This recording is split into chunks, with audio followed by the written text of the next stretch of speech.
Buenas tardes. Empieza de nuevo porque... Buenas tardes. Más al micro, pégate, Antonia, pégate más el micro para que se les escuche mejor. No, pero no lo subas, bájalo. Ahí, para que... ahora. He escrito nada. Buenas tardes. Como ya nos conocéis, no hace falta que nosotros nos presentemos, sobre todo la conocéis a ella y a mí porque, bueno, me aguantáis en las clases y a ella la disfrutáis en su programa. He escrito nada, una cosa muy chiquitita, como todo lo que yo hago, pero bueno, esto es lo que me apetecía y lo titulé Allá apenas, en honor a la abuela de Miguel, que tiene una novela detrás y a veces Miguel me pide que la escriba y yo me niego. Pero yo me he leído todas las cartas de la abuela y tengo una novela, pero es que, claro, se te me acumulan las novelas que no escribo. Yo tengo un montón de novelas sin escribir, pero no me da tiempo. Entonces, bueno, por lo menos esto lo dedico a tu abuela, Allá apenas, que la abuela siempre decía, allá apenas, y es como muy folclórico, allá apenas, y como cada uno que entienda lo que quiera. La sucesión de victorias y derrotas tiene un delicado equilibrio en el que todo encaja si no las separamos. Yo no hablo de mis derrotas porque es parte de mi privacidad y porque los grandes fracasos casi siempre me los producen otros. La escuela literaria nació para el éxito y tal es así el cuento, que si hiciera un balance son más las sumas que las restas. Pero amigos y amigas, porque vosotros sois mis amigos, ya que yo no tengo tiempo para amistades. De hecho, sería una inmoralidad decir amigo o amiga que no veo desde hace 3 años o más. Pero sé que la consanguineidad del alma vive en el ADN desde el momento de la imprimación, desde que nos miramos a los ojos y se produjo la magia. Enemigos de la escuela hay pocos, si acaso 1 o 2, pero no reclaman guerra y duermen el sueño de los injustos, hay apenas. Nosotros, los escritores y escritoras, esperamos la inmortalidad porque escribimos por comunicarnos, pero sobre todo por participar de un futuro que no moraremos en plan físico.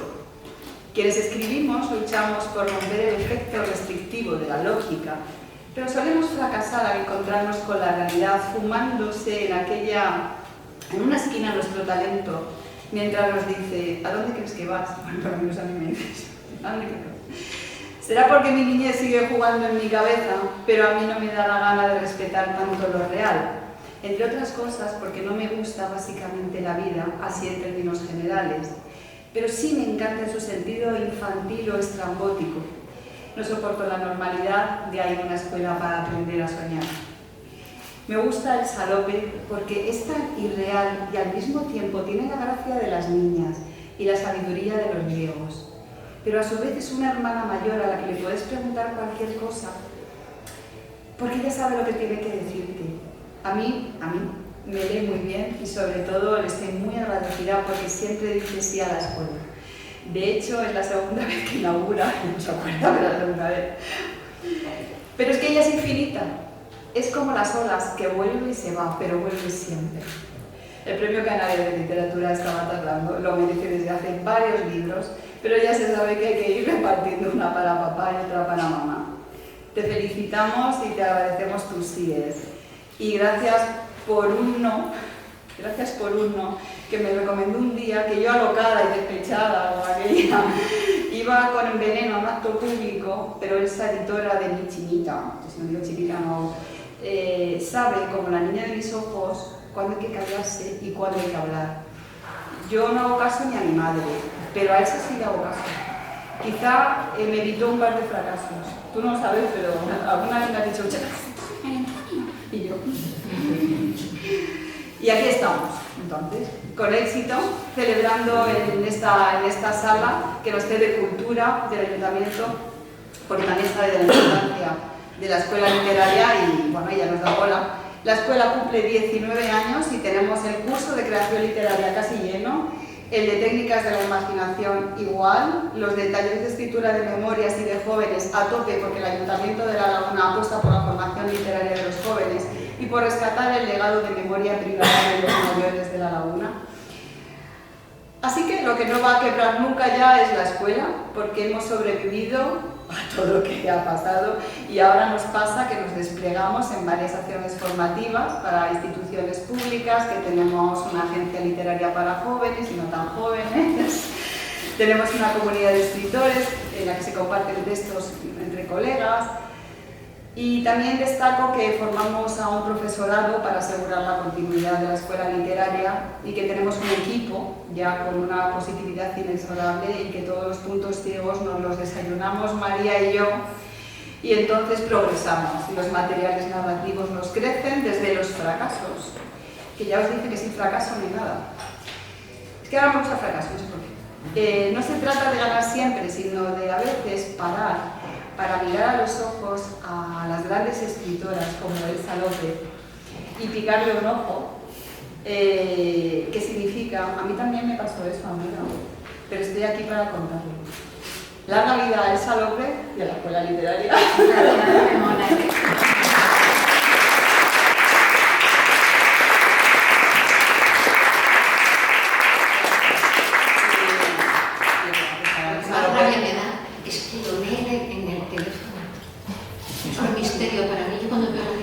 Saca el teléfono y lee un poema, me entra una envidia, pues, inútil.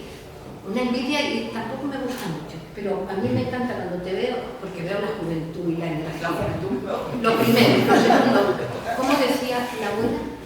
Haya penas. Haya penas. Yo es que estaba buscando... Haya películas también.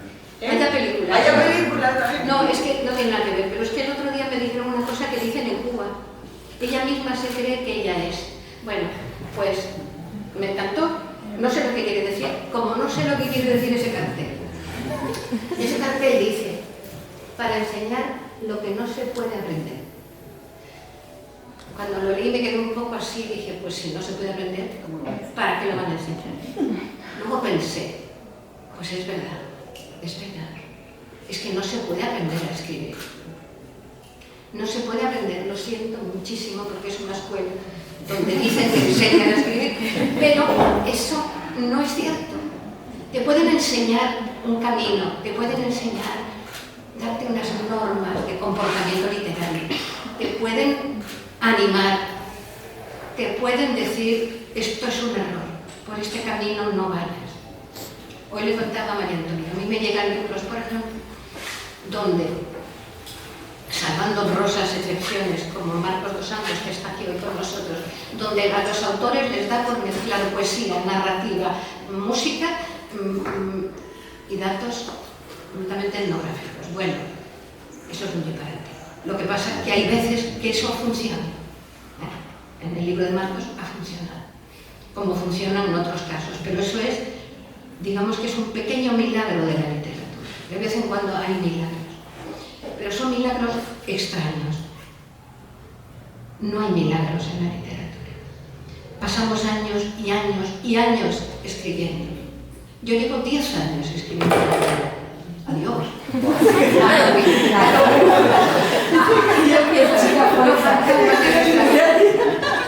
pasa nada. No, yo no me asusto, no tengo fantasmas en casa.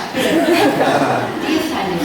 Llevo con una novela y les juro que no sé qué hacer. Escribo un capítulo, lo guardo. Escribo otro, digo, vaya una mierda, lo tiro.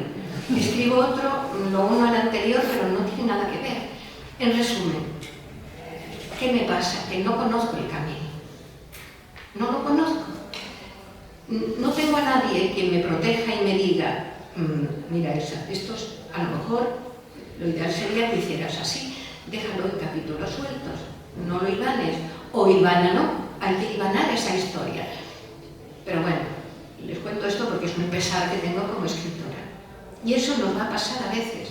Vamos a sentir ese fracaso de no poder seguir con algo que nos hemos empeñado. Por eso digo que las escuelas a veces sí tienen un sentido. Yo soy de escuela, es decir, tuve una profesora que me enseñó a leer, que me enseñó el valor de la lectura, no a leer, aunque nos obligaba a ponernos de pie, con 14 años, que te sentías de lo más ridícula, y decir en alto un poema. Te tenías que aprender un poema en una clase de chicos y chicas. Yo fui a un colegio mixto, el primero que hubo en España, en Madrid, Y con aquella vergüenza que te daba en aquella edad, tenías que decir el poema en alto. Pero nos obligaba día tras día, en su clase de literatura, a aprendernos un poema y decirlo, o a leer en alto lo que habías escrito. Aquello era una maestra, es decir, hizo escuela, pero no solo conmigo. Javier Marías fue alumno de doña Carmen García de Diestro. Bueno, es una lista de nombres maravillosos, ¿no?, que fueron a ese colegio, y fue ella su maestra. Yo coincidí con Javier Marías en su casa, ya muy viejecita, no se podía mover casi, Carmen. Y fuimos, él le acababa de dar un premio y a mí me habían dado un premio, a él de narrativa y a mí de poesía, y fuimos a darle un beso y a darle las gracias por la escuela, por lo que nos había enseñado. Pero, ¿qué nos enseñó? Nos enseñó, fíjense, a no tener vergüenza, a levantarte y decir lo que opinas y leer en alto lo que has escrito y no avergonzarte de ello. A leer a muchos autores, porque claro, nos obligaba a aprendernos de memoria cosas de Lope de Vega, de Tirso de Molina y de autores también, entonces estaba prohibido, pero bueno, aprendíamos también de memoria poemas de García Lorca, imagínense, aquello era una indecencia, pero nos aprendíamos, ¿no? Que yo me la llevé al río creyendo que era casada, pero tenía marido y todo el mundo sabía que pero claro, que yo era una cosa tremenda. Pero ella nos hacía que subiéramos, que nos pusiéramos de pie y que afrontáramos la risa de los compañeros, que luego les tocaba a ellos que nos riéramos de ellos, pero era un juego, era una aventura aprender literatura, era una aventura aprender a escribir, y nos obligaba a escribir. Para mañana ustedes van a traer un ejercicio de lo que han visto en la calle, por ejemplo, al ir a su casa y a la hora de comer. Y tú te veías obligada a narrar y a contar una experiencia que te parecía una estupidez con 14 o 15 años, pero que realmente no lo era, porque te enseñaba a observar. Es decir, una escuela enseña muchas cosas de todas esas, ¿no? Enseña incluso a que cuando un compañero escribe algo y lo lee en alto, podamos escucharlo, podamos poner toda la buena voluntad para entender lo que ha escrito y todo lo necesario para tener valor para decirle, no, hombre, no, eso es una mierda, pero bueno, no lo decimos así, pues somos gente educada, pero a veces oímos cosas que uno piensa, ¿se lo digo o no se lo digo? Pero la escuela está para eso, está para encaminarnos, para dirigirnos, para criticarnos y sobre todo, yo había notado aquí, porque yo venía en el avión pensando, ¿y qué digo? ¿Y qué digo? Y digo que tenemos miedo. Fíjense lo que apunté yo para hablar hoy esta tarde. 3 renglones. Proceso creador. Y puse miedo, dudas y un extraño vacío. El vacío de Josepo por el avión, la sensación de que... Sí, pero me salió esa palabra. Entonces, miedo. Tenemos miedo cuando escribimos. Tenemos miedo a fracasar, a no decir bien lo que sentimos, a no sentir nada.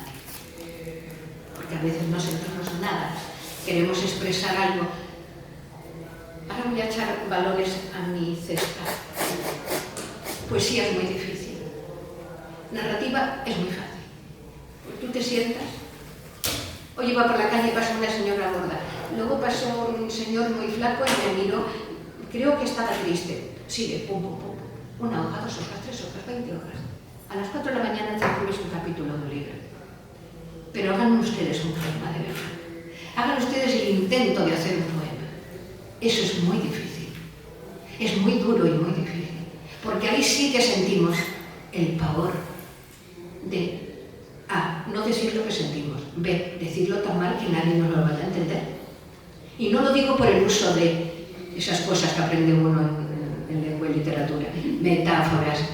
¿Cómo se llama una cosa que una vez en la radio me preguntaron? Qué vergüenza. Yo acababa de ganar un premio y me llevan a una radio de esa, una radio importante. ¿La cine? No, una Narefa era. ¿Narefa puede ser? No lo sé, pues me dice el locutor aquel, uno. Sí, porque sus sinarefas, o lo que me dijera, yo me quedé y dije, Dios, ¿qué será eso que hago yo? Y entonces yo, muy lista, le dije, póngame un ejemplo, bueno, era algo que le ha gustado mío. Entonces, me di cuenta de lo que era. Es decir, es curiosísimo porque en poesía tú no puedes calcular, no hay un cálculo. Hay un cálculo en narrativa, tú lo sabes. Tú puedes calcular cuando se acabó. Esto ya es un capítulo entero. Ya he dicho todo, ya he echado fuera todo lo que tenía que contar y decir que estaba pensando. Pero un poema puede ser infinito. Es decir, puede durar toda una vida. Verso, verso, verso. Y venga versos. Bueno, a ver, en la Odisea. Eso es lo que hacía Homero, no hacía otra cosa. Verso, verso, eso. Y meses, y ese poema no termina nunca. Es un poema ahí, infinito. Yo tengo poemas que dije, ¿y cómo es que corté aquí? ¡Qué estúpida! No tiene un buen fin, tenía que haber dicho esto y esto y esto más. Pero claro, entro en esa eternidad de la poesía, es decir, esos poemas que no acaban nunca. Porque un mérito, por ejemplo, que tiene la narrativa cuando ustedes escriben cuentos es saber acabar. Cerrar un cuento, para mí, es lo más difícil de este mundo. ¿Cómo cierras un cuento? ¿Y cómo lo abres? Claro, tienes que abrirlo bien el cuento, porque tú abres un cuento y tienes que dejar al lector con la ansiedad de ver qué va a pasar, ¿no? Pero tienes que cerrarlo para que el lector diga, ¡uf! ¡Qué bestia! ¡Qué cuento! ¡Qué maravilla! Ese es el problema. Pero un poema no. Un poema puede arrancar de cualquier parte, de cualquier momento, de cualquier sentimiento, no hay principio ni fin. Y eso crea el miedo. Crea el miedo porque dices, ¿qué me está pasando? ¿No? ¿Qué hago que no acabo esto? Bueno, el miedo perdura. Yo estaba contando antes que a veces leo poemas y digo, ¿cómo es que no leo ese verso tan horroroso? Y tienes miedo. Y ahora voy a escribir un libro que he terminado. Y les confieso que tengo el miedo que no tuve con 20 años. Cada vez se tiene más miedo. ¿Por qué? Pues muy fácil, porque en la escuela aprendes lo que no debes hacer. Porque en la escuela has aprendido que hay cosas que no debes repetir. Porque en la escuela has aprendido que hay que tener mucho cuidado en cómo empiezas y acabas un cuento. Perdónenme que salto de poesía a narrativa, pero es que son dos mundos que a mí me invaden. Yo pienso en el decasílabos. No lo digo yo, lo decía Pepe Hierro. Me decía siempre, tú es que piensas en el decasílabos y por eso hablas en el decasílabos. Es posible. Pero no tengo en cambio esa facultad. Hoy me decía Manolo, está leyendo un libro de Luis Sepúlveda. A mí, por ejemplo, Luis Sepúlveda me enloquece como autor. Esa capacidad que tiene de repente para empezar un libro. Que no sabes qué va a pasar en el libro, pero luego de repente tiene esos finales gloriosos. Yo admiro profundamente a los escritores, sobre todo de cuentos, ¿no? Cuando tienen esa capacidad para enfocarnos en una historia y dejarnos ahí cerrada la historia. Un buen libro tiene que cerrarse, y cerrarse bien. Y eso se aprende también. Porque si un profesor te lee un texto, o alguien que te lea tu texto te dice, no sé, me queda como... No, a mí me queda algo, me queda en el aire, algo necesito. Entonces, es porque no has aprendido el arte de escribir.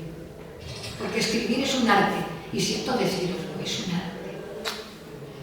Decíroslo, decírselo, decirlo a ustedes. Muy bien. Pero es un arte, y es un arte muy complejo. Es un arte que ya descubrieron los grandes poetas de la antigüedad. Yo estoy segura, bueno, no puedo estar segura, es un idiote de lo que he dicho, que si Homero escribe, y escribe como escribe, es porque hay detrás un conocimiento. Es eso. Es decir, no crean ustedes y no se engañen, y que no las los engañe ella, pensando que porque vayan a la escuela van a salir y escribir el libro maravilloso. Me imagino que tú les digas que de eso nada. Exacto.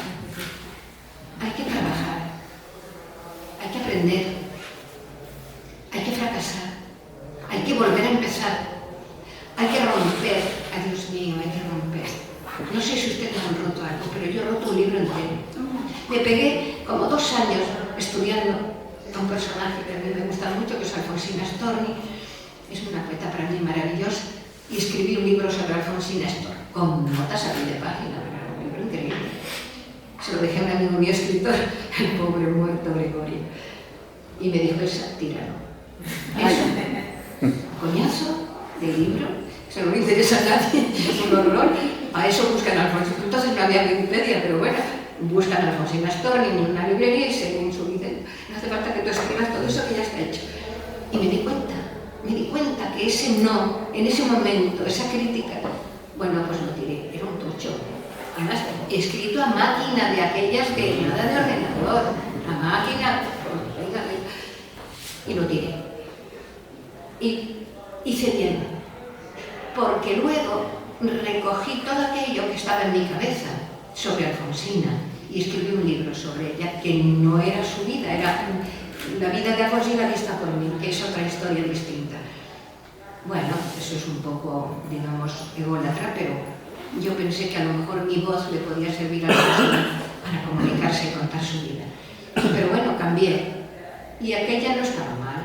No, cuando la acabé de leer, me gustó, y pues sí.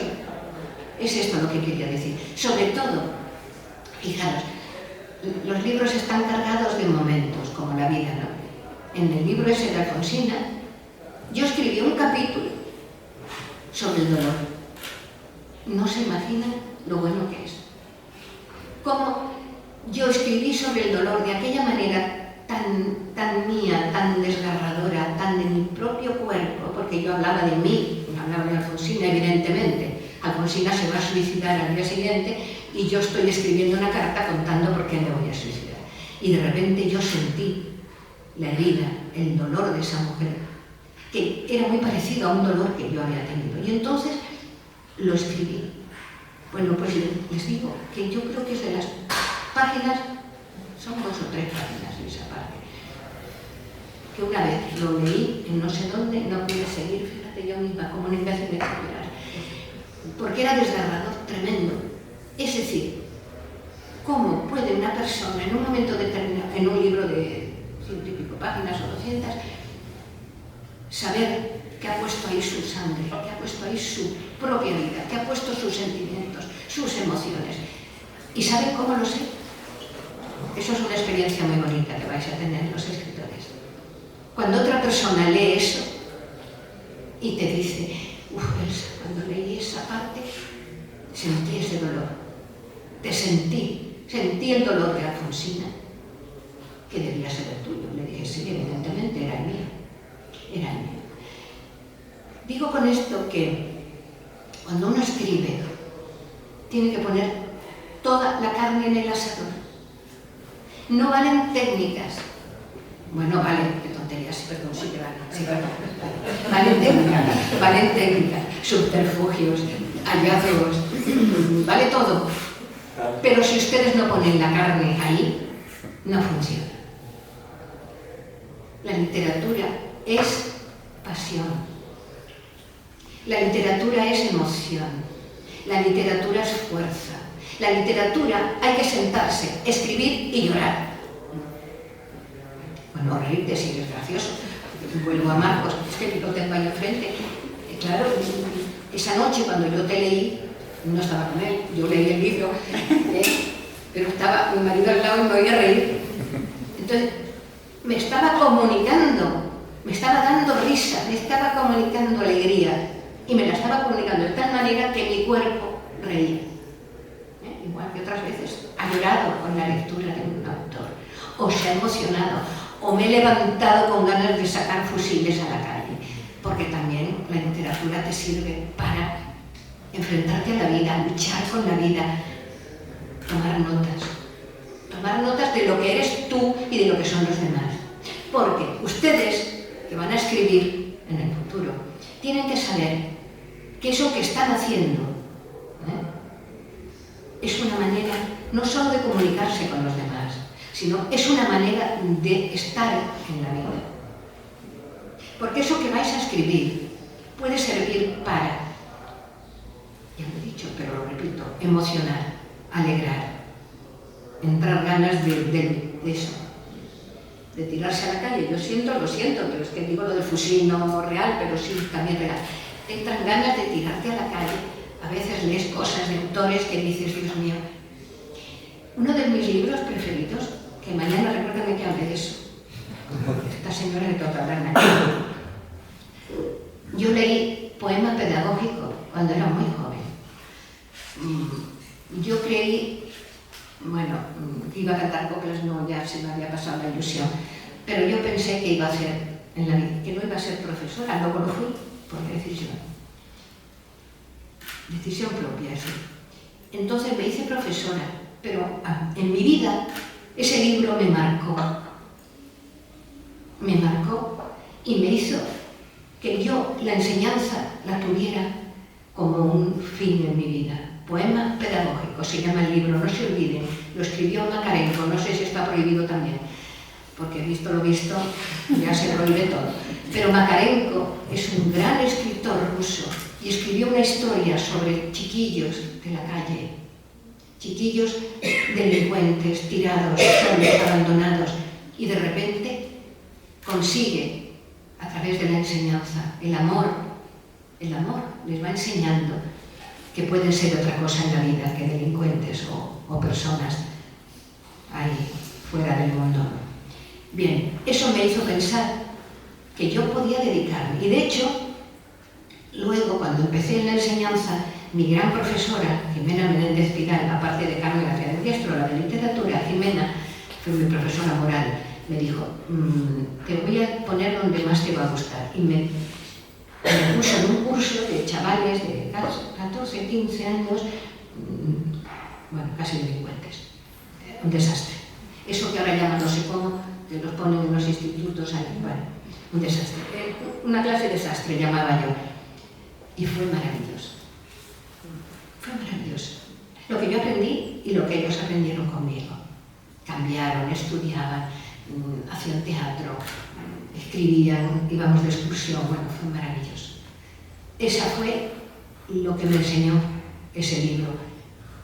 ¿Y por qué les digo eso? Porque cuando ustedes están escribiendo, tienen que pensar, y eso es muy importante, que eso lo van a leer otra persona. O muchas personas, o miles de personas, o millones de personas. Ojalá sus libros lo lean millones de personas. Pero piensen que a lo mejor lo leen una sola. Y ese libro puede ser un indicador para un camino, para una elección, para un futuro. En poesía a mí me importa mucho, por ejemplo, lo que dicen los poetas. Por eso mis poetas preferidos fueron poetas que me empujaban a hacer cosas, como Miguel Hernández o León Felipe o Walt Whitman. Cuando yo descubrí a Walt Whitman, aquello fue un descubrimiento, yo era medio hippie, y entonces, Walt Whitman era hippie perdido, y entonces yo dije, contra, pues no está tan... Aquí me regañaban por ser hippie, mi padre me peleaba, mi madre lloraba porque era hippie. Pero de repente Walt Whitman ensalzaba a los hippies, decía que era una cosa maravillosa, y yo dije, coño, pues me ha entendido. Entonces yo leía con aquella pasión que un hombre es mayor que un grano de guisante, por amor de Dios. Eso lo aprendí con Walt Whitman. Y que Dios, no hay más Dios que uno mismo. Eso que ahora estos que te ayudan con libros de autoayuda te dicen esas cosas, ¿no? Pues yo lo aprendí con 18 años, con Walt Whitman. Lo aprendí con la poesía. Y aprendí que no se puede humillar a un niño con Miguel Hernández. Y aprendí, porque cuando yo leí Carne de yugo, ha nacido más humillado que bello, con el cuello perseguido por un yugo para el cuello, sentí ese dolor que sentimos cuando vemos un niño que tiene hambre o que está machacado por la guerra, y decimos, y Miguel Hernández enseña eso, por ejemplo. Entonces te das cuenta de cómo un escritor, adiós, no les digo yo, un escritor con la pasión en lo que cree, como era Miguel Hernández. Le pongo este ejemplo porque acabo de estar en un homenaje a Miguel Hernández. Yo sé que cuando se está escribiendo se pasa muy mal, Se angustia uno porque no le salen las cosas, porque le salen fatal, porque no es lo que tú querías, porque no es como tú querías, porque no llegas a donde querías. Pero ustedes se imaginan, cuando lo haces bien, la felicidad o la tristeza feliz, porque claro, a veces escribes cosas tristes, pero haces feliz a alguien que llora leyéndote y entonces se siente encantado de llorar. Porque llorar es una felicidad. Cuando un lector llora leyendo un texto, es porque el autor te ha comunicado algo. No sé si les ha ocurrido. O como cuando ves una película y lloras a lágrima viva y luego te quedas como nueva y dices, uy, qué bien, y he llorado tanto en esa película. Porque esa película me ha dado algo que me ha emocionado, me ha provocado el llanto. Y ese llanto me ha dado una suerte rara de felicidad. Porque te quedas como nueva, has echado fuera todo eso. Y luego, la otra felicidad, no solamente, porque la felicidad propia cuando acabas un texto, cuando has escrito algo que realmente estás contento, o tus profesores, o tus animadores, o lo que sea, te dicen, bien, vale. Tengo que decir, paréntesis, es muy importante, que eso no quiere decir que se venda mucho. Cuidado con esto, Porque a veces tendemos a pensar, qué gran escritor, ha vendido 1 millón de libros, lo han traducido a 7 idiomas. Pues igual es una mierda, perdone que se los diga. Sí, es verdad, yo he visto gente traducida a muchos idiomas con ventas de libros enloquecidas y que son. Causa lo peor que puede causar una lectura, que es el aburrimiento. Eso es lo peor. Yo leo mucho, entonces yo en la página 4 digo, no, ¿qué es esto? A veces digo, no, hombre, no puede ser, tengo que seguir por lo menos hasta la página 20. Hablo de narrativa, Rara vez me equivoco. Así como en poesía sí me equivoco, porque cojo un poema y digo, ¡guau, qué horror! ¿Pero esto qué es? Poema 2. ¡Qué espanto! Y de repente, poema 5, me caigo muerta. Me caigo muerta. Es un poema de esos que dices, ¿pero esto qué es? ¡Qué barbaridad! ¡Qué capacidad! ¡Qué gran poeta hay aquí! Es decir, que eso también hay distinción, No es lo mismo, tú lo sabes. Uno se equivoca leyendo poesía. Muchas veces tienes que leer hasta el final. Cuando vas a un concurso de estos de que eres jurado, los leo, exprimo hasta el último poema, porque de repente salta la sorpresa de un poeta que hay ahí, que se ha equivocado en 2 o 3 poemas, pero que luego es una barbaridad. Narrativa no, narrativa es muy raro que en la página 20 tú digas, por Dios, ¿esto qué es? Cuando no has llorado, ni has reído, ni has cantado, ni has bailado delante de un texto, de repente me dices, va, fuera, no sé. Yo tengo muchos libros en la mesilla, todos empezados. Porque digo, ¿y si me equivoqué? ¿Y si ese día estaba cansada? ¿Y si había cenado demasiado?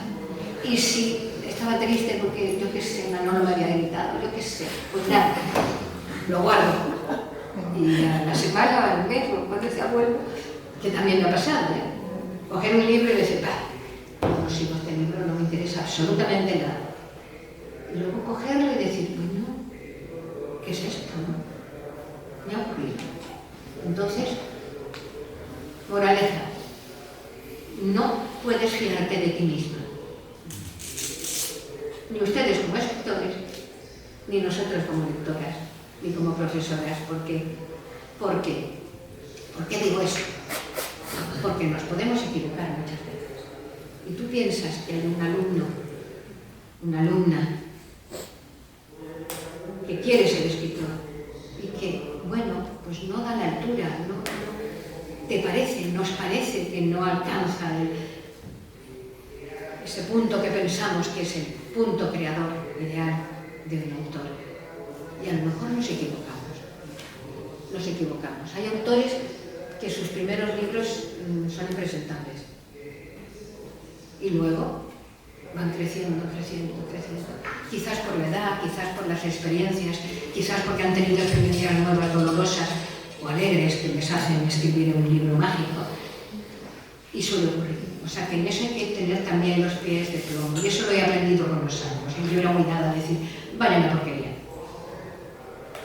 sin esperar al final. Porque eso también con los alumnos sucede a veces, ¿no? Que dices, este chico no vale para nada, esta niña, por Dios, ¿a dónde va a llegar? Y de repente llega. Y te sorprendes a ti misma reconociendo un valor que no habías visto y no habías reconocido cuando fue tu alumna o cuando fue tu alumno. También me ha pasado. Que hay cosas con las que no pasa. Si pintas mal, al principio y al final. Eso es una cosa evidente. En la escuela de arte dramático pasa lo mismo. Si no lo haces bien y no tienes ese don para ser actriz, vamos, ya te pueden enseñar gestos, movimientos, tal. Que sí, puede ser que pases desapercibida, pero una gran actriz, no. Pero escribir puede ocurrir que no fuera tu momento, que no encontraras el tema clave, que te pasara como a mí, que no acabo nunca de escribir la novela porque no sé cómo ensartar los capítulos, si debo dejarlo así como está, o tirarla a la basura como la de Alfonsina. Y de repente esa criatura, ese ser humano que tú depreciaste un día porque pensaste que, bueno, no, claro, te sorprende con un gran libro de poemas o un gran libro, con una novela mágica, ¿no? Es decir, eso hay que tenerlo en cuenta también, porque es importante. Es importante en una escuela que tengamos también los alumnos el espíritu dispuesto a escuchar, a aprender y los profesores a enseñar. Ya empiezo con la tos.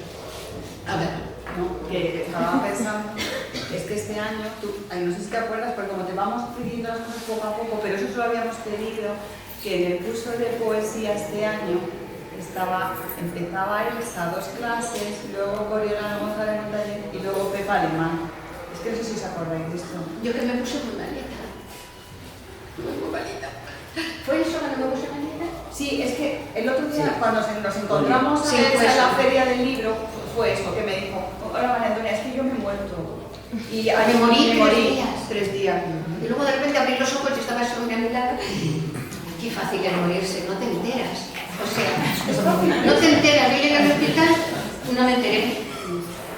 Y a los 3 días me desperté y estaba viva, pero me podía haber muerto, claro. Y me morí. Y no me hubiera enterado. Qué muerte más buena ha sido, no sufriendo. Entonces no pude venir por eso. No, pero es que eso... Pero yo no me acuerdo qué fue. No, pero es que va a ser en febrero. Ah, que va a ser ahora. Claro, o sea, no te puedes morir ya. No, puedo toser como ahora, porque me queda un resto. Tienes que terminar la novela. Sí, ya no puedo. Si no tienes tiempo de morir. Yo no tengo tiempo para más cosas. Para morirte. Fíjense, yo quisiera aprovechar un momento, ya que estamos aquí y hay tantos autores, que se pronunciaran, porque no sé si lo que he dicho sirve o no sirve. Si lo hubierais escuchado con 17 años, ¿hubiera servido de algo? ¿Sí? Sí. Bueno, ojalá alguien me hubiera dicho eso con 17 años. Tuve una muy buena profesora de literatura que casualmente la de La Palma, Lali, no recuerdo su apellido en el instituto. Y en realidad también soy muy afortunada porque los libros me han acompañado. Claro, esa es la clave, lo de los libros. Claro, gracias. Me olvidé de lo más importante. Leer. Dios mío. Sí, lo dije. Pero hay que leer. Gracias. ¿Cómo vas a escribir si no lees? ¿Pero esto qué es? Tú sabes que la gente llega y dice, he escrito un poema. Digo, a ver, ¿a qué poetas has leído? No, ninguno. Digo, pues hijo, no es así. Tienes que leer, tienes que alimentarte. Tenemos que alimentarnos. Es comida, es el maná. Es el maná. Hay que leer para saber los topes, a dónde, a qué cima debemos llegar, hasta dónde podemos llegar, sí, cariño. Pues la verdad que a mí también me ha venido muy bien, de hecho me hubiera encantado haberlo escuchado hace 8 años, que hice el curso de creación literaria aquí en esta escuela. Bueno, no aquí, allí, pero porque la verdad que sí que es un proceso complicado, cuesta mucho trabajo y si lo hubiera sabido, pues igual. ¿Y no has llorado nunca? Uy, yo lloro todos los días, Ah, vale. pero Sí, no te lo cuento. desesperadamente. Pero no es porque te falte una palabra, ¿no? Qué tontería. Ahora tenemos esa cosa del ordenador, enseguida, busca por palabras, sinónimos, 8. No son las palabras lo que nos falta, cuidado. El atrevimiento. Es otra cosa, es la osadía El leer de a otra pensar. persona, el leer a otra persona te enseña Te cómo enseña se cosas, atreven, claro, qué cómo se hacen, atreven a decir y a pensar. cómo lo hacen. ¿Y cómo lo haces, ¿Cómo es la Marcos? tuya tú encontrando la Sí, tuya? ¿cómo lo haces? ¿Cómo haces para hacerme reír? Uy, no sé. ¿No? Qué presión. Se siente presionado, eso es muy bueno. Ay, no sé, yo es que soy un tragicómico de mi vida en sí, en general, entonces me agarro la emoción que me esté pasando por encima e intento vomitarlo sobre el texto. Claro, Es algo vomitas, pero después de vomitar, recoges el vomitar. Hombre, claro, quiero decir, yo creo... Eso es importante, ¿eh? O sea, yo si no hubiera pasado por escuelas de escritura no sería quien soy, porque yo pasé por el Hotel Kafka de Colegio de Madrid y eso lo que te permite es, ves el vómito, ves ahí las papas, ves ahí... Perdón, Y sí, dice, es que bueno, es muy gráfico. Él es así, escribiendo también. Dice, esto hay que recogerlo, esto que tal, bueno, ahora le he dado forma, ahora sí que parece una obra cubista, ¿no? Entonces quiero decir, pasa de un vómito a una obra de arte. Yo creo que hay que jugar con eso, que lo genuino está dentro y la norma literaria, Ya, la técnica... no, pero ¿alguna vez te has considerado una mierda? Uy, el viaje del síndrome del impostor es permanente, claro. Sí. No, yo me alegro de que lo digas, porque yo todavía voy a cumplir la edad que voy a cumplir. Soy 80, no me da vergüenza. Y a veces digo, Dios, ¿cómo es posible? ¿Cómo es posible? ¿No? ¿Cómo salgo yo de este laberinto mental? ¿Cómo construyo? Ese libro que terminé de escribir de poesía, cada vez que lo cojo, se enfada, porque quito, cambio, otra vez estás cambiando en los poemas, sí, otra vez, no me gustaba, otra vez empiezo, otra vez. Pero a veces es una coma, fíjense qué tontería, una coma, un respiro, un silencio que no puse, un punto y aparte, qué tontería, ¿verdad? Un punto y aparte en un poema, cambia todo, es un mundo, hay que aprender a poner puntos, hay que aprender a estar en silencio, hay que aprender a escribir silencios, que la gente no escribe silencios, la gente escribe punto, coma, eso sí se aprende, pero silencios, los silencios son fundamentales en la literatura, que el lector diga, voy a respirar, silencio, este señor me está pidiendo silencio, y eso en poesía se nota mucho cuando hay un momento, bueno, y en teatro también se nota, los que escriben teatro lo saben, ese momento que además los actores lo hacen muy bien, porque ese silencio aparece y es físico, y tú lo captas en el teatro. Qué envidia, yo no sé hacer teatro. Es un arte, eso sí que es un arte, qué difícil es. Pero, ¿cómo capta el que escribe un drama que en ese momento necesita el actor bajar la cabeza y callarse? Eso también se produce en poesía, si somos capaces de largar ese poema con ese silencio. Y en narrativa no digamos. ¿Claro? La gente pone puntos suspensivos, pero no es eso, Eso es muy fácil, yo pongo 3 puntos suspensivos y el lector que piense que estoy pensando. No son puntos suspensivos. Es que lo que has dicho de repente te deja sin respiración. Eso es la clave. O sonrías. Entonces tú dices, estoy leyendo esto y estoy sonriendo. Yo, cuando la primera vez que leí El Pequeño Príncipe, El Principito, me obligaron a leerlo en francés, la profesora era muy pesada de francés. Y nos dijo una cosa que no se me olvidará nunca. Y es, tenéis que viajar con él. Fíjate qué tontería. El viaje de ese niño, el viaje del Principito, tenéis que hacerlo con él. Con las paradas que él hace. Oler la flor cuando él la huele. Así se aprende. Reír cuando se ríe. Al final te quedas con frases, claro, pero porque vas cargada con todo lo que ese libro te dio. Y a mí se me quedó aquello de que no puedes domesticar un zorro para luego abandonarlo. ¿Cuántas veces he pensado en eso? Cómo la vida te enseña, eso que yo aprendí en ese libro, cómo la vida luego te da la razón. No puedes querer a alguien, domesticarlo, hacerlo tuyo y luego abandonarlo. Eso no se hace. Y lo aprendí con El Pequeño Príncipe. Y se me quedaron esas frases. Y se me quedó aquel niño oliendo esa flor. Esas cosas de la literatura que dices, ¿cómo puede un escritor impregnar su entorno de esa manera? Para que el lector viaje con él, para que el lector sienta, para que te acuestes con un señor a través de un capítulo y te acuestes de verdad con ese señor. En cine es más fácil, porque te estás acostando, estás viendo al actor que está buenísimo y tal. Pero literatura, una escena de sexo, yo soy incapaz en la vida. Mira que lo he intentado, nada. No sé escribir una escena de sexo, fíjense, lo digo en alto porque es una de mis frases. Incluso una vez que tenía que poner pene, no me atreví mucho, le di muchas vueltas, órgano sexual masculino, en resumen, creo que al final puse pene y me lo censuraron.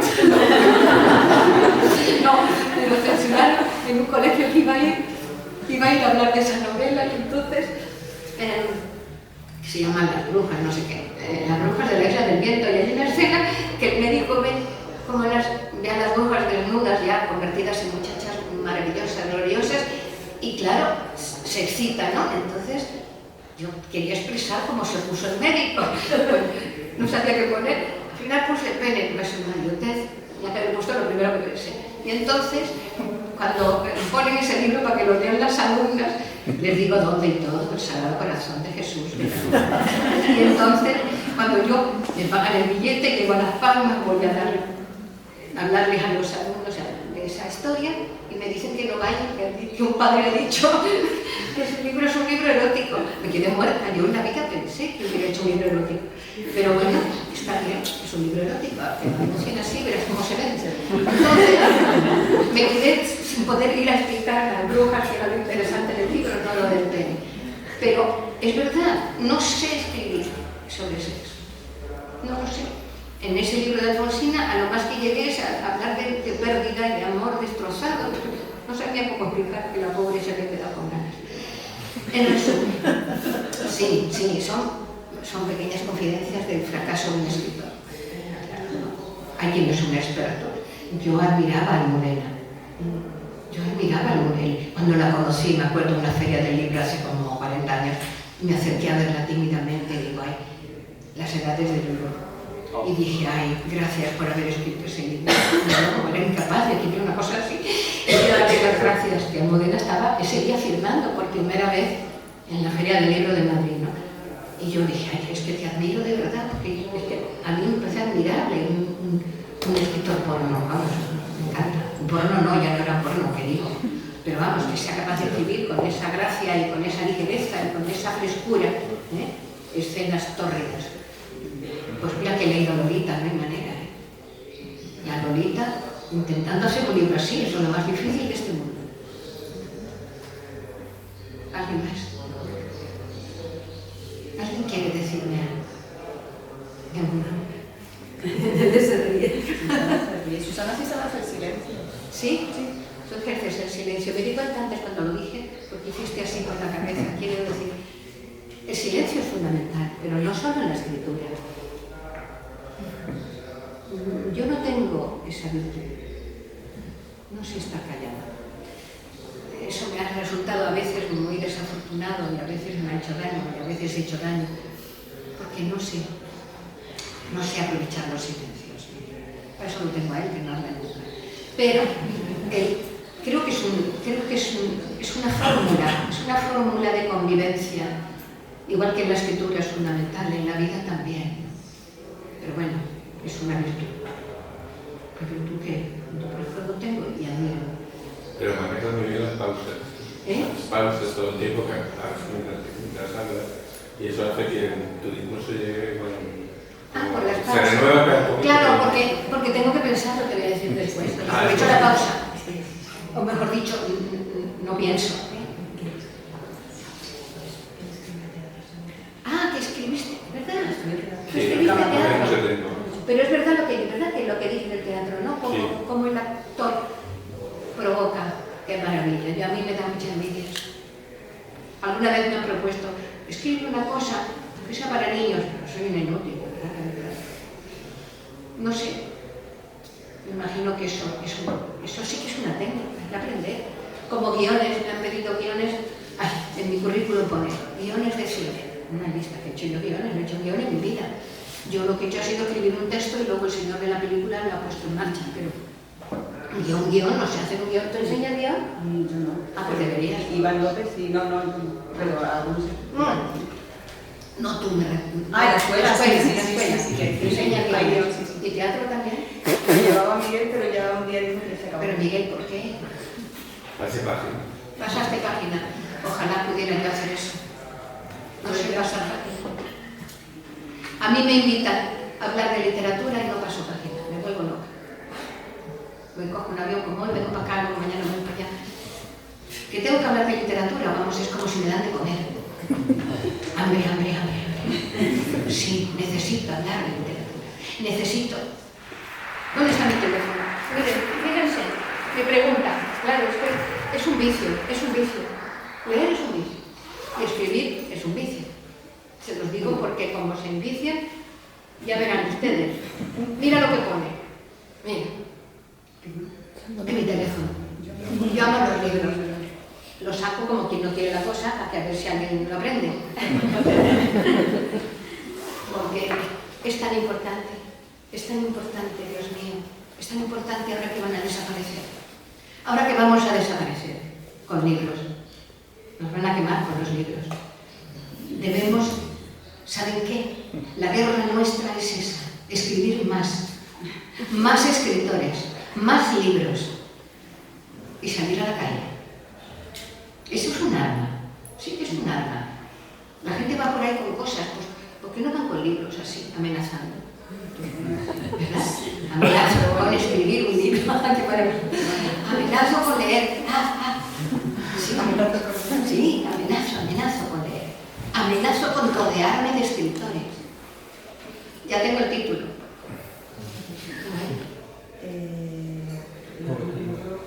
Los poetas locos son locos. Algo así. Sí, por ahí. Porque es que además me da por editar, claro, es que el problema es ese. Es que yo sueño con libros, sueño con escritores. Sueño. Los veo en todas partes. Yo ya no voy en metro porque ahora me empujan y a mi edad ya. Pero me acuerdo cuando iba en metro, me encantaba ver a alguien con un libro. Me parecía sumamente atractivo. Si era un hombre, atractivo, si era una tía. Digo, qué cosa, qué atracción tan rara, ¿verdad? Y además intentaba ver. Y yo también provocaba, yo iba con libros, me miraban a mí, lo que provocaba y atraía, porque claro, es una atracción tremenda. A ver qué lees. No, si os pasa, ¿no? Y vas en el avión y vas con el ojillo a ver esto que está leyendo, a ver si es un libro mío. ¿Qué ha pasado? Qué vergüenza. ¿Usted también escribe? Digo, sí, qué vergüenza. Bueno, sí. Bueno, claro. Eso es normal, ¿no? Sí, sobre todo en Canarias y a veces en los aeropuertos, la gente me dice cosas, ¿no? Oye, ir al hotel y en el ascensor me dicen, ¿usted es aeropuerto? Te encanta. Esa es la vanidad, pero claro, dices, caramba, es que me reconocen porque he escrito libros, no porque haya matado a nadie. Me reconocen porque amo los libros, no porque machaque a la gente. Eso es maravilloso, sí señora, claro que me halaga y me encanta que me reconozcan. Que reconozcan que he hecho un trabajo, que he hecho una labor. Que reconozcan en ustedes a futuros escritores o a escritores ya hechos. Eso es fundamental. ¿Y tú qué eres, escritor? Yo pongo. Una época no, me hice el carnet de identidad, de esos que se hacían en el metro en Madrid, me hice un carnet que ponía bailarina. Porque el salón de bailarina, yo con mi tarjeta tan contenta. Pero, sí, ahora digo, cuando me pregunta la policía, ¿y usted qué es? Escritora. Me llena la boca.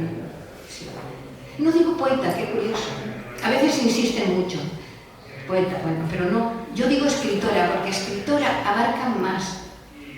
Escribes, es decir, narras, contemplas el mundo, lo observas. Te beneficias de esa observación. Por lo tanto, ustedes pueden dedicarse al ensayo, al teatro, a la poesía, a la narrativa, a lo que les dé la gana, a escribir cartas. A escribir cartas es una fórmula preciosa, escribir cartas, que ya nadie escribe cartas y nadie las recibe. Yo creo que deberíamos hacer campañas de esas locas, ¿no? Escriba usted una carta, aunque sea de odio. Sí, lo odia usted. En la forma de un señor maravilloso, loco, genial, puso un buzón en su casa, en la puerta de su casa, que ponía, cariño, solo cartas de amor. Vale, entonces yo le escribí una, porque me pareció tan encantador el señor. Entonces le escribí una carta de amor. Entonces él me conoció y luego, bueno, copiaron la idea y hicieron hasta unos cursos de cartas de amor, pero la idea fue de este señor maravilloso. Solo cartas de amor, fijaros qué cosa más bonita. Claro, le metían también borrerías, ¿no? Y por el pastor me dijo un diablo conmigo. Dice, es que me dicen unas cosas, eres amigo. Pues claro, es lógico, la gente, todo el mundo expresa, echa fuera todo lo que tiene dentro, ¿qué más da? Pero de 20 borrerías había 50 de amor, o sea que estaba muy bien. Eso, la gente pone cosas cuando está desesperada por amor o por desespero. ¿Me he pasado? No. O sea, pero nos dejan estar hasta las 7:30, así que, bueno, no sé si tú estás... No, yo no tengo si te prisa. pueden hacer... Sí, pregunta. Ay, me encanta, pregunta. Como si fuera la policía. Yo digo, soy escritora. A mí me llama mucho la atención cuando has contado, porque de repente lo cuentas también todo, que lo ves casi en imágenes, ¿no? Esa mesilla tuya de noche que me encantaría fotografiar, las mesillas de noche de la gente. Y esos libros, ese cementerio de libros, o no cementerio, que están esperando a que esa loca se fije en ellos, que los abiertos dicen, no, esto no, la mesilla. Me he imaginado una película, no sé, en la que esos autores te piden, por favor, dame otra oportunidad. Y a lo mejor esa mesilla, oye, hay algunos que te convencen. Sí. ¿Quién te podría...? Vindictas, por ejemplo, Vindictas es un libro que editó Páginas de Espuma, que es un libro de narradoras mexicanas. Y entonces me enganchó el prólogo.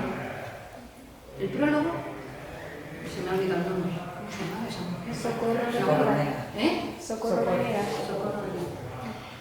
No, la del prólogo de Vindictas. No sé si la de prólogo, pero es una de las autoras. Es una de las autoras. Entonces, en el prólogo dicen una cosa maravillosa. Habla de cómo hay que exhumar a las escritoras. Cómo hay que ir levantando cadáveres, sacarlas de las tumbas, que se hable de ellas, que se escriba. Entonces, es un libro todo escrito por mujeres, son cuentos. Es una maravilla. Ese es uno de los que tengo en la mesilla. Yo durante muchos años tuve a Marco Aurelio, no se asuste. Marco Aurelio, de vez en cuando me gusta leerlo. Es un señor que yo lo cojo, en los momentos terribles de mi vida, abro el libro, Marco Aurelio, y leo. Y de repente siento una paz o una rabia, depende del texto. Pero, por ejemplo, ese tipo de libros lo tengo ahí quieto. ¿Qué más tengo de esa montaña? Yo qué sé. Tengo montones de libros. Míralos, porque pobre gente, igual. Si a uno se merece otra vuelta. Sí, tienes razón. Como tú has dicho, que a lo mejor al principio no, pero luego Sí, por eso lo dejo quieto. Es como el amor, a lo mejor al principio no, pero luego sí.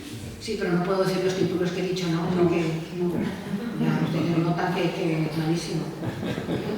No, pero vamos, que me pareció malo no. Sí. Yo tengo curiosidad por saber dónde escribes, cómo es ese entorno en el que... ¿Dónde escribo? Sí. Qué graciosa, si yo te lo cuento. Yo escribo. En el baño nunca. No, en el baño alguna vez me he olvidado de algo, pero escribo. En el coche. Cuando conducía yo paraba para anotar, porque entonces no había ni ordenadores ni nada, anotaba. Escribo en todos lados. En todos lados. Bien. Tengo cuadernitos de estos, pero el día que yo me muera, montones, con cosas tachadas, Vindictas. Miren, encuentro entre escritores de distintas generaciones. Hay que vengar y castigar modelos que marginan. Es el momento de vengar y castigar. Escribo cosas de repente. pumba, pa. Por ejemplo, a ver, Bárbara Blasco. ¿Escribes los sueños? ¿Te despiertas para escribir un sueño o Sí, esperaba por la mañana? no, hay un señor maravilloso que ya murió, Lorenzo García Vega, que es un gran poeta. Murió en Miami, en el exilio, y lo conocí ya muy mayor, le edité un libro. Lorenzo dio un curso en esto de estudiantes en Madrid, en la residencia de estudiantes, y yo fui al curso porque era amigo mío, estaba en Madrid, bueno, fui a oírlo. Y de repente dijo una cosa que me pasa a mí y a mucha gente, y es que cuando estás dormida pero ya estás despierta, ese momento raro, que se te ocurren las mejores ideas del mundo, los mejores poemas, los mejores artículos, los mejores capítulos de tu novela, no hay que desperdiciarlos. Coge una libreta de la mesilla del 8, un cuaderno, un papel y escríbelo. Él, su libro, el que yo, Erogando Trizas Varias, que es el libro que yo le edité, son textos escritos así, en esa duerme vela, pero geniales son. Y yo cogí el testigo suyo y escribo muchas cosas así. Hace muchos años que me dijiste tú eso, Lo dije. yo lo pongo Y lo haces. en la mesa de noche y efectivamente me vienen cosas. Claro que te vienen cosas que luego se te olvidan y te levantan. Claro, Y se te ducha ya no te cuento, que ya no te sale nada. Hay lluvias en las calles, hay lluvias en el agua y hay lluvias en el centro mismo de la ciudad dormida, estas horas de la tormenta. Esto está escrito en el sueño. La lluvia es una madre fría que te abraza y empapa con ternura. Es una madre protectora, es un grito del agua. Es un mantel de charcos transparentes que nos permiten ver el fondo donde habitan piedras y luciérnagas. Priman los nombres, es decir, yo soy fulanita y presento un programa de televisión y yo edito. Yo soy menganita y tengo, ahora sí llevo otra cosa. ¿Cómo se llaman esas niñas que salen? YouTuber, una influencer, por ejemplo. Claro, yo cuento una anécdota para terminar, porque eso os va a pasar, ¿vale? Pero no os sintáis fracasados, ni fracasados. En una editorial llega un libro con un nombre, soy testigo, y dice, oye, ¿cuántos me gusta tiene esta persona en Twitter?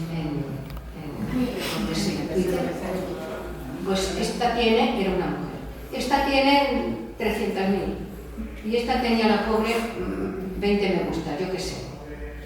Pues evitamos a la de 300.000. Exactamente, es decir, se vende el personaje, no el escritor.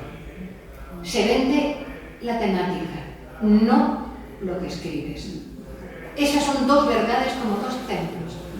Y a mí nadie me dice que no, porque no me da la gana y porque digo lo que me da la gana. Eso se lo he dicho a los editores, lo he hablado en los sitios. Tú has sacado el tema, pero mira, se me había olvidado. Pero claro, eso es daros pena, que os pongáis tristes, joderos la ilusión.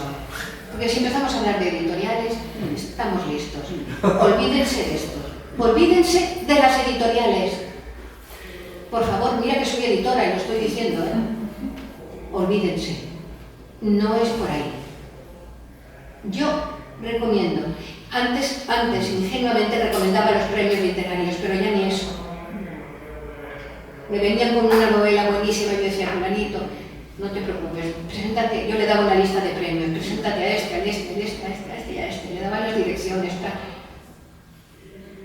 no. Los premios medianos funcionan todavía, Hay premios que están ahí, que sabemos que es de una seriedad absoluta, como hay premios de poesía muy serios que sabemos que, pero hay premios que están condenados a la mentira. Pero, claro, yo no soy youtuber, no mido 1,70, no tengo unas tetas gloriosas. No te rías, que funciona. Vamos, hombre, vete a la feria del libro, vete a la feria de Madrid, a ver quién firma. 4 o 5 escritores y escritoras de verdad, que trabajan escribiendo, y el resto son figuras de o la tele, o del deporte. ¿Qué fue lo que vi últimamente? Cosas muy raras, ¿verdad? Belén Esteban. Belén Esteban Bueno, la paso porque no va ni de escritora. Ella va de señora que dice cosas en la televisión y, bueno, sí, te acordaste de ella, pero no es eso lo peor. Lo peor es cuando son escritoras que van de escritoras. Eso es lo peor. Eso es lo más triste de todo. Antes confiábamos en los libros, ¿no? Pasaba eso. Sí. Confiábamos en los libros, ahora yo no sé. Claro, cariño, pero ¿sabes lo que está pasando? Esto es un anuncio para navegantes. La gente está volviendo a leer a Dostoyevsky, está volviendo a leer a Tolstoy, está volviendo a leer a Camus, está volviendo a leer a Nabokov. La gente está volviendo a leer libros que yo intento saber, igual en su época también hubo su... Yo intento saber. Pero bueno, no había redes, ni había historias de este tipo. Era distinto. Pero bueno, yo confío, sobre todo porque los has leído y sabes que son buenos, ¿no? Entonces yo cuando recomiendo libros a la gente joven, lo siento mucho, pero suelo recomendar libros que tienen una trayectoria y una historia que te da una seguridad, por lo menos. No digo el Quijote porque eso es un rollo para un chaval joven. Cuando voy a un instituto nunca recomiendo el Quijote, al revés, el Quijote lo recomiendo a los señores mayores de 50. Y es cuando hay que leer el Quijote, porque es cuando lo entiendes y te ríes y lo pasas bien y comprendes muchas cosas. Pero bueno, yo a los chavales jóvenes les recomiendo cosas pues, normales. Lolita. Lolita de Nabokov, que se enteren, claro, que lean esas cosas. Sí, sí, el viejo y el mar, luego se aburren. Es que me aburre mucho eso que me has dado para leer del viejo y el mar. Fíjate, tú dices que se aburre. Qué cosa, ¿no? Todo el día en el agua ese hombre. Digo, ¿cómo que todo el día en el agua? Dice mi nieto, no sé eso, el que el mar, todo el día en el mar. Tonterías. Pero cariño, eso no quita para que te desilusiones, ¿vale? Mira, ahora mismo me he presentado un premio, aquí me tienes, llevo un mes esperando el resultado. Me he presentado un premio literario, si suena la flauta, pues mira, qué alegría. Pero me sigo presentando a premios, porque sigo teniendo ilusión. Porque es un camino, eso sí se los repito, ¿verdad? No, y lo otro también, lo que... Preséntense a premios, eso, sí, sobre todo porque eso te ayuda a corregir, a acabar de una vez lo que, por ejemplo, a mí me ayudaría mucho presentarme un premio, claro, porque me ayuda. Pienso yo que la acabaría de una maldita vez, no sé si la planeta el año que viene. ¿Por qué no? Por favor, que ya sabemos que está dado. El planeta. Si yo conozco a un señor del jurado que le llega el libro ya ganador, no me fastidie. Le llega, le dicen, este es el que va a ganar, pues ya está, pues ya lo tienes votado. No lo he visto yo, con mis propios ojos. Entonces, ¿qué vas a hacer? O un señor que le dice, oye, que te voy a dar el planeta, acaba la novela que no la has terminado. Una parte del jurado podría ser el gran público. Digo pero eso es como... No, cállate. Eso es como en esas cosas que vota el público a los que cantan y de repente sale un loco imbécil que se llamaba... ¿Cómo era el loco que sabía cantar? Y ganó. El Chiquiricuatre. No me hables de que la gente vote, no. Vota la gente que lee, la gente que sabe, la gente que es honesta, que va a leerse los libros, que no va a ver si tiene tetas o no las tiene. Es verdad. Y tiro piedras a mi tejado, que tengo tetas. No es eso. No, yo, ¿quién aplaude?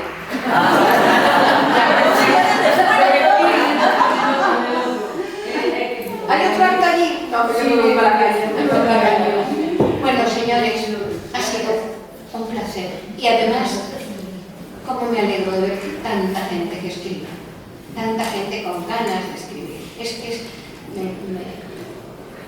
Me da una energía tan grande esto, me da una fuerza, porque ¿saben por qué? Como los niños chicos, porque no me he equivocado. Por elegir esa profesión, que no es una profesión. Cuidado con eso. No, cuando un señor diga, yo soy un profesional de la escritura, echar a correr. Eso no es una profesión. No. Hay quien ha vivido, en este país creo que hay 3, ¿no? Antonio Gana, que han vivido de esa profesión. Son los únicos. Pérez Reverte, y muy pocos. Javier Marías, muy pocos han vivido realmente de esa profesión. Pero vamos, porque no es una profesión, ellos mismos lo dicen. eso, es un acto de amor. A ustedes mismos y a los demás. Muchas gracias. Gracias.